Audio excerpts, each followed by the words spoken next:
We want to talk about the kinematic equations. And the first thing you should understand about the kinematic equations is that you already know everything you need in order to use them. You already know about position, you already know about velocity, you already know about acceleration. So you're all set up to use them. The second thing you need to remember, and you should always keep in the back of your mind when you're using these equations, is that these were derived under certain assumptions. Your book goes through the derivation and you should be familiar how they come about, but the main fundamental assumption is that the acceleration is constant. And that means that my acceleration vector cannot change in either magnitude or direction. They both have to stay the same. They both have to be constant. Why is that important? Well, that means that there's a whole class of problems that we know how to solve that we can't use the kinematic equations for. Let me give you one example. Let's suppose we have a car. And our car travels east at a constant velocity for a certain amount of time. Then it stops, turns around, comes back at a constant velocity for a different amount of time. Now, in this case,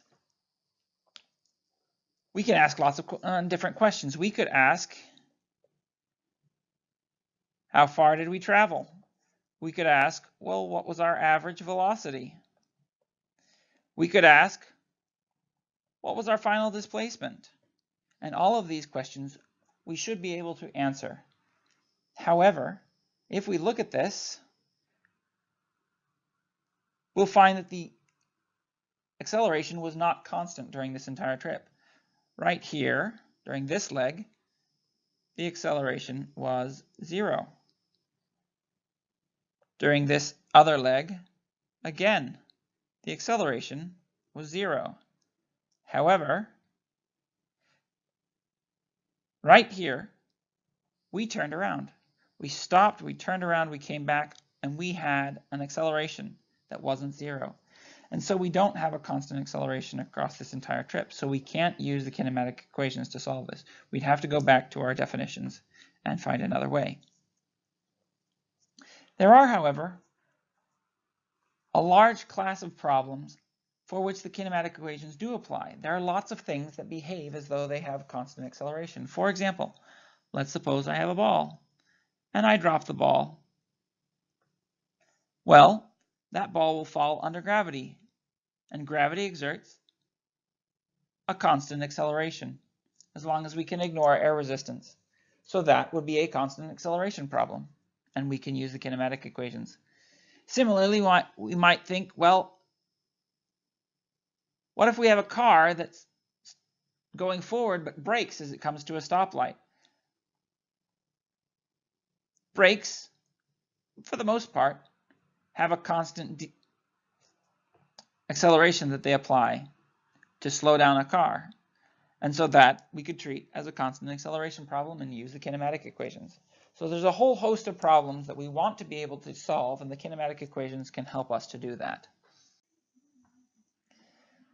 Now, before we get into how to use these equations, I want to talk a bit about what they look like. What is their shape? So if we look at these equations for a moment, we can see we have three equations that involve time. We have the position function, our position equation, we have this velocity equation, and we also have this position equation. Now, what's the difference between this position equation and this position equation? You can already see this one involves an average velocity. Now, it doesn't assume that there's no acceleration. It just ignores it. It just says, all right, well, if I have some velocity, and this might be the real velocity, the way my velocity is changing.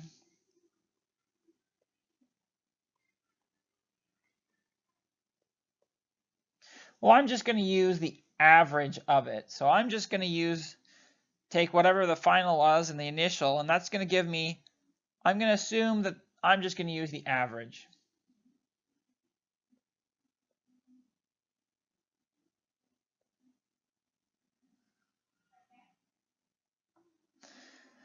So we start out a little faster than we should. We end up a little slower than we should.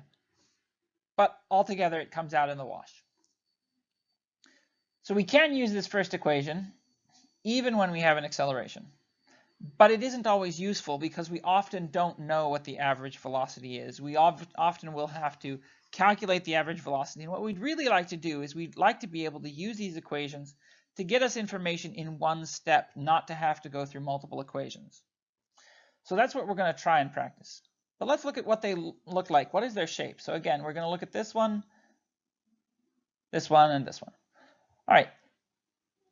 This first equation, if we looked at it, it has time to the power of 1. So if we plotted our time, this looks a lot like an equation y equals mx plus b, which you should recognize as the equation of a line. So if we plotted that, that would look like a line like this. The slope of this, which we've already learned, is of course then my velocity. In fact, for this equation, it's the average velocity, average velocity. And my intercept here will be whatever my x naught is. If it's at 0, then that's what it is. Or it could be up here. And maybe I have a negative velocity. And so I ended up with something with a negative slope. Right? The second equation about the velocity, you'll notice it looks exactly like the position. So again, if we have velocity here against time, we would get a straight line for now the slope is my acceleration vector. And if my acceleration is positive, we get a positive slope. If my acceleration is negative, we get a negative slope, with this intercept being my initial velocity, v naught.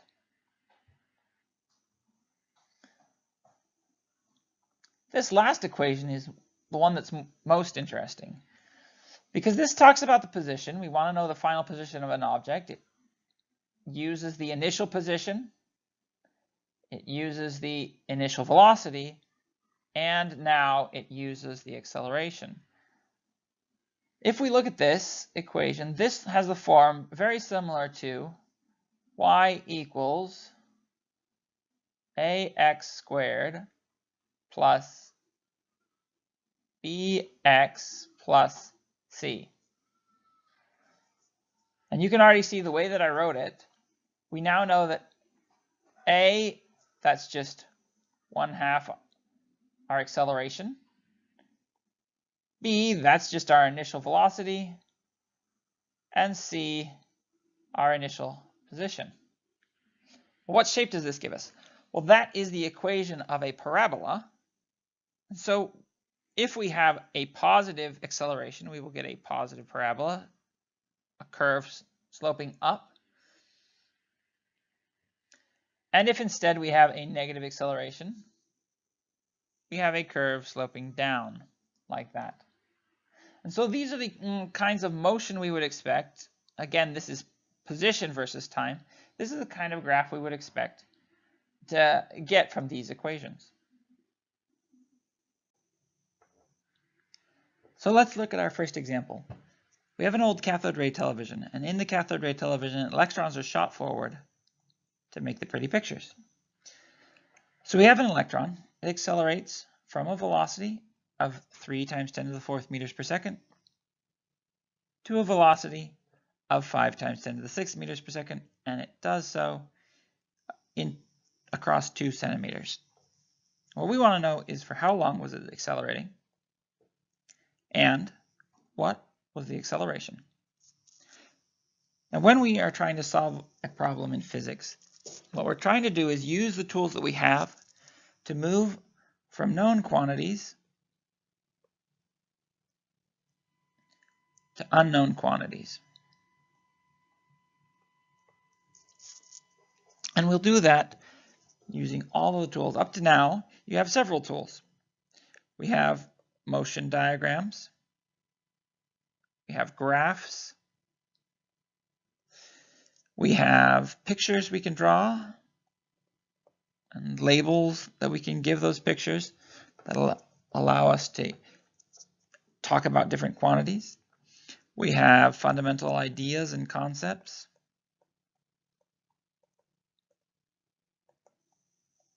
And definitions, such as the definition for velocity. And we also have then derived equations like the kinematic equations. And what we're going to try and do is use the most useful tools to create a picture of the physics that shows us what the shape of the solution will look like. Not necessarily what the answer to the problem is, but more what the direction we need to go in that will get us to the answer. Now, I will tell you right now, setting up a problem is the hardest part. And so I'm going to walk you through this first example.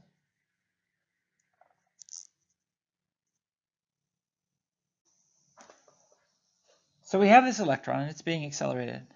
If we were to draw the motion diagram of the electron, it should look something like this. It starts at a time with a velocity and it begins to be accelerated. So it begins to speed up, moving faster and faster and faster.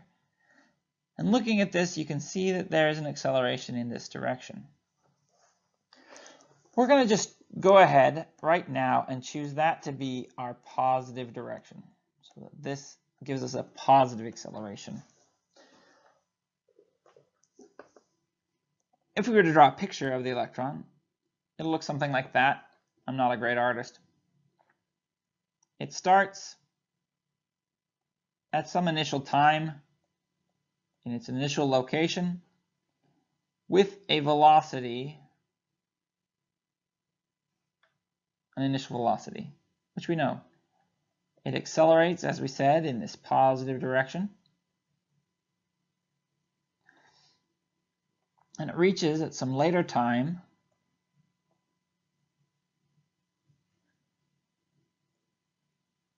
a final velocity at some final position. Okay, so here we drew the motion diagram so we could get a sense of the physics. We've now drawn ourselves a picture and we've labeled it with all the relevant quantities that we think we might need. Now we want to make a list of the things we know and the things we want to know so that hopefully looking at those things we can see whether or not we can use the kinematic equations. Let's see, we know our initial velocity. That was given to us in the problem.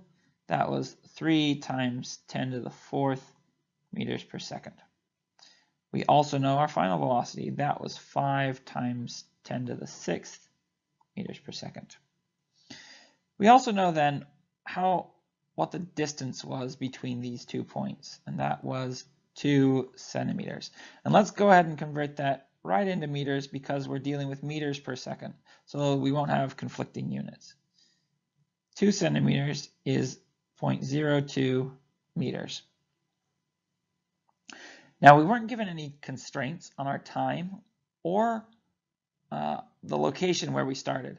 And so we get to choose where that is, meaning we can choose that our initial position be 0 and our initial time to be 0, because we're not told what we have to do as far as initial position or time.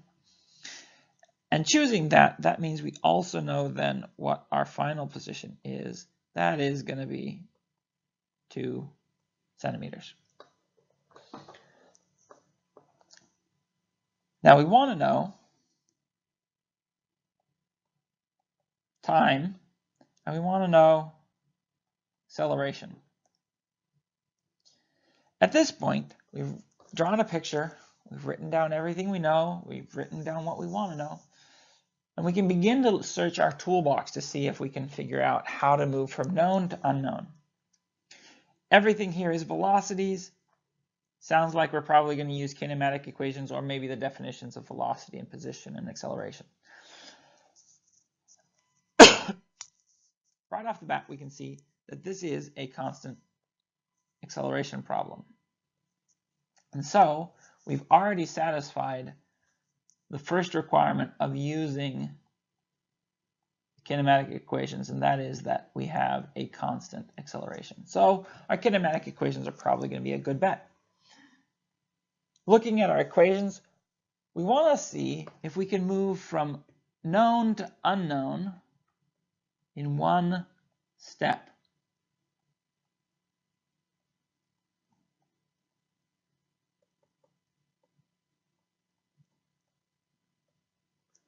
Okay? We'd like to be able to go from something we know to something we don't know in one step, because that's going to be the easiest. Not always possible, but if we can do it, that's the best. Looking at this first equation,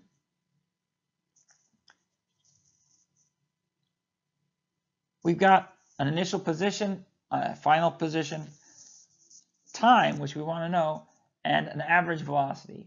We don't know what the average velocity is. We could figure it out, but again, we want to go in one step, so that's not a good equation. This second equation, that gives us the average velocity. We don't care about that, so let's leave that out. This third equation has too many unknowns. It has our acceleration and our time unknown, so that's no good. Third equation, same thing. Time and acceleration aren't known. So this last equation hopefully gives us what we want. Let's see. We have a final velocity. We have an initial velocity. Those we know. We have a final position and an initial position. Those we know. The only thing we don't know is this acceleration. So this equation will get us to our acceleration in one step. It'll move us from our known quantities to our unknown quantities in one step. If we solve that for our acceleration, we'll end up with an equation for our acceleration of our final velocity squared minus our initial velocity squared over 2 times the quantity of our final position minus our initial position. Now, before we go any further, let's check our units. On top, we'll have units of velocity, that's meters per second, squared, so we got to square both of them. And on the bottom, we're going to have units of distance. Now, anytime we divide, we can just multiply by the reciprocal. So I'm going to do that. Multiply by 1 over distance, which is meters. If we've done it right, we'll come out with units of acceleration. So meters cancels with the square, and we end up with meters per second squared. Sure enough, we have units of acceleration. So this is a good bet that we are on the right track. When we plug in our numbers, I'll let you go ahead and do that, we end up with an acceleration of about 6 times 10 to the 14 meters per second. So that got us our acceleration. Now that becomes a known. Now we can move on to try and find our time. To finish up, we want to find the time. We found the acceleration. So now if we go back and we look at our equations, one stands out. There are several we could use, but one stands out as being the simplest, and it's number 3. We have a velocity, a final velocity, we have an initial velocity, we now have an acceleration, and all we need to know is our time, which is what we're after. So if we solve this equation for time, we're going to get that our time is equal to our final velocity, v1, minus our initial velocity, divided by our acceleration. Now, again, we're going to take a moment and see, is this reasonable? Let's check our units. On top, we're going to have a subtraction, but in the end, we'll have units of velocity. So that's meters per second. And on the bottom, we're going to have units of acceleration. So anytime you divide, you're going to multiply by the reciprocal. So we're going to have meters per second squared And what we hope is that we'll come out with time in seconds, a unit of seconds. Let's see. Meters cancels with meters. Seconds cancels with the square. And sure enough, we get units of seconds. So that tells us that we're probably on the right track. Let's just finish up here. If we put in our values, we end up with a time of about 8 times 10 to the negative 9 seconds, or in other words, about 8 nanoseconds. That's pretty fast electron. So, to recap, we drew ourselves a picture and chose our variables in such a way that it gave us a pretty good idea of how we could approach the problem. We wrote down all of the things we knew, we wrote down what we wanted to know, and then we looked at our toolbox. We looked at our kinematic equations and said, is there a way to go from something we don't know to something we want to know in one step? In this case, we could. In future problems, we might not always be able to go there in one step, but we could get pretty close.